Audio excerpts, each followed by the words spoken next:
Tadi boleh saya komentar sedikit.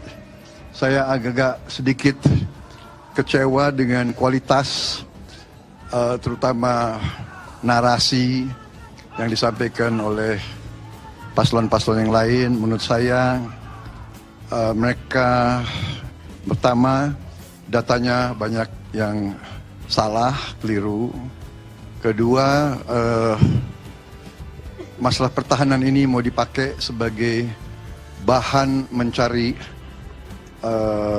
poin politik yang menurut saya untuk sebuah negara, untuk negarawan tidak boleh. Pertahanan adalah sakral, dan tadi kalau tidak salah ada paslon yang mengatakan untuk pertahanan tidak ada rahasia. Saya kira ini sangat lucu, ini sangat tidak pantas bagi seorang pemimpin, ya. Justru masalah pertahanan, keamanan itu syarat dengan hal-hal rahasia. Adalah forum untuk seluruh rakyat paham, bukan ngopi di ruang yang tertutup. Jelaskan di forum tadi, dan sesempit apapun waktu yang diberikan, gunakan untuk menyampaikan, dan itu semua bisa disampaikan. Saya bicara di berbagai forum global, ya waktunya 1 menit, 2 menit. Tapi debat ini adalah edukasi kepada publik agar publik punya preferensi untuk memilih. Maka ketika ada statement datanya tidak benar, maka saya tunjukkan data yang saya kepingin dalam konteks debat, data saya dibantah. Sayang saya tidak mendapatkan itu. Maka ketika kita berbicara, sebaiknya kita sama-sama hati-hati. Maka saya orang yang fair, kalau tidak tahu, saya minta silakan dikoreksi. Tapi kalau saya punya data ini dan Anda tidak mampu mengatakan, maka Anda harus mengakui bahwa saya yang benar. Kecuali Anda punya cara yang lain yang sudah saya berikan kesempatan. Silahkan kali ini boleh dibantu, saya yang tidak ada yang membantu. Maka publik, masyarakat mesti diberikan edukasi berbasis pada data sehingga mereka akan mengerti. Itu benar, ini salah, ini omdo, dan ini benar. Indonesia tanah air beta, pusaka abadi nan jaya. Dizolimi dan bermain sebagai korban atau berlagak seperti korban menjadi bentuk psikologi massa terkait suatu kejadian. Meskipun sama-sama menganggap korban, namun keduanya berbeda sebab dan akibat.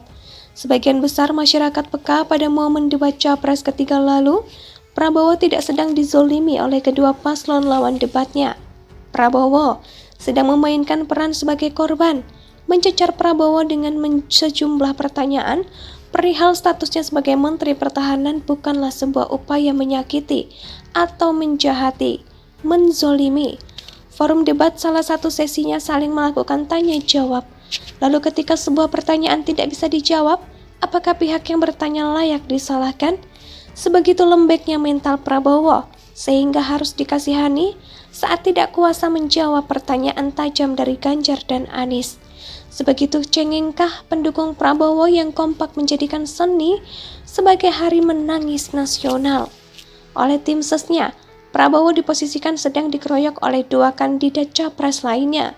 Ganjar dinilai tidak adil dan Anies menyebutnya tidak etis. Di depan jutaan penonton, Prabowo diilustrasikan babak belur bonyok-bonyok. Gegara dikerubutin pertanyaan tidak sopan, ugal-ugalan, beringas dan menyerang pribadi. Fenomena zolim atau playing victim memang sebuah strategi efektif bermain di wilayah masyarakat plural. Catatan perilaku penzoliman paling membekas terjadi saat Pilkada DKI 2012. Ahok yang senyatanya dizolimi hingga hancur dan masuk bui, nyaris tidak ada yang berusaha membelanya. Ratna Sarumpait mencatatkan sebagai aksi bermain korban paling dramatis yang melayang-layang saat terbongkar menjadi hoax terbesar yang menyebut Prabowo sebagai salah satu korbannya. Hanya Jokowi yang sukses memainkan playing victim saat isu ijazah palsu, komunis, PKI, Katolik dan antek Cina yang dihembuskan oleh Lanyala Mataliti membahana. Skenario fitnah kepada Jokowi sengaja dirancang sedemikian rapi dan masif hingga Lanyala justru diganjar jabatan dan hadiah, bukan hukuman. Hasilnya Jokowi menuai simpati sebagai korban fitnah, lalu memenangkan Pilpres. Berdasarkan pengalaman tersebut, Prabowo lebih memilih menggabungkan strategi keduanya. Berperan sebagai korban akibat dizolimi, keduanya sama-sama berpura-pura dengan harapan masyarakat, bersentimen negatif pada pelakunya, Ganjar dan Anies. Dan seperti yang sudah diperkirakan, Prabowo yang jelas ditelanjangi pada acara debat, elektabilitasnya tidak tergoyahkan. Versi lembaga survei, apapun hasil perdebatan, pokoknya Prabowo harus teratas. Ganjar dan Anies sudah dipatok hanya berselisih tipis. Tujuannya memberi pelajaran jangan serang Prabowo lagi kalau tidak ingin elektabilitas semakin dilongsorkan. Namun Prabowo lupa bahwa publik sudah muak dengan rilis hasil survei yang digoreng diadakan minggu sekali terbit. Mirip jadwal gajian tukang bangunan. Dizolimi dan bermain sebagai korban atau berlagak seperti korban menjadi bentuk psikologi massa terkait suatu kejadian. Meskipun sama-sama menganggap korban, namun keduanya berbeda sebab dan akibat. Sebagian besar masyarakat peka pada momen debat Capres ketiga lalu, Prabowo tidak sedang dizolimi oleh kedua paslon lawan debatnya. Prabowo sedang memainkan peran sebagai korban, mencecar Prabowo dengan sejumlah pertanyaan perihal statusnya sebagai Menteri Pertahanan bukanlah sebuah upaya menyakiti atau menjahati, menzolimi. Forum debat salah satu sesinya saling melakukan tanya jawab. Lalu ketika sebuah pertanyaan tidak bisa dijawab, apakah pihak yang bertanya layak disalahkan?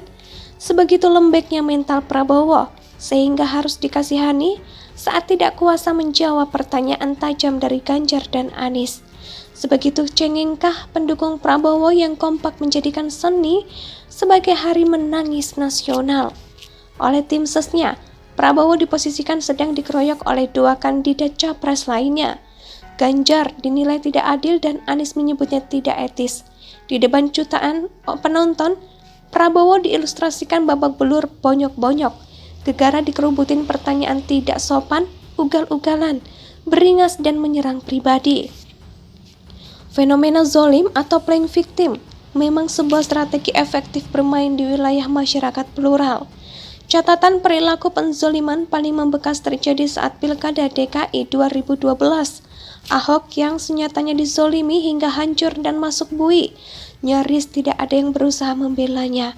Ratna Sarumpait mencatatkan sebagai aksi bermain korban paling dramatis yang melayang-layang saat terbongkar menjadi hoaks terbesar yang menyebut Prabowo sebagai salah satu korbannya. Hanya Jokowi yang sukses memainkan playing victim saat isu ijazah palsu, komunis, PKI, Katolik dan Antek Cina yang dihembuskan oleh Lanyala Mataliti membahana.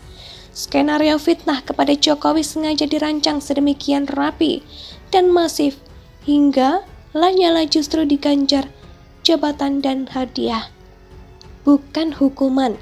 Hasilnya Jokowi menuai simpati sebagai korban fitnah, lalu Indonesia sejak dulu kala tetap dipuja-puja.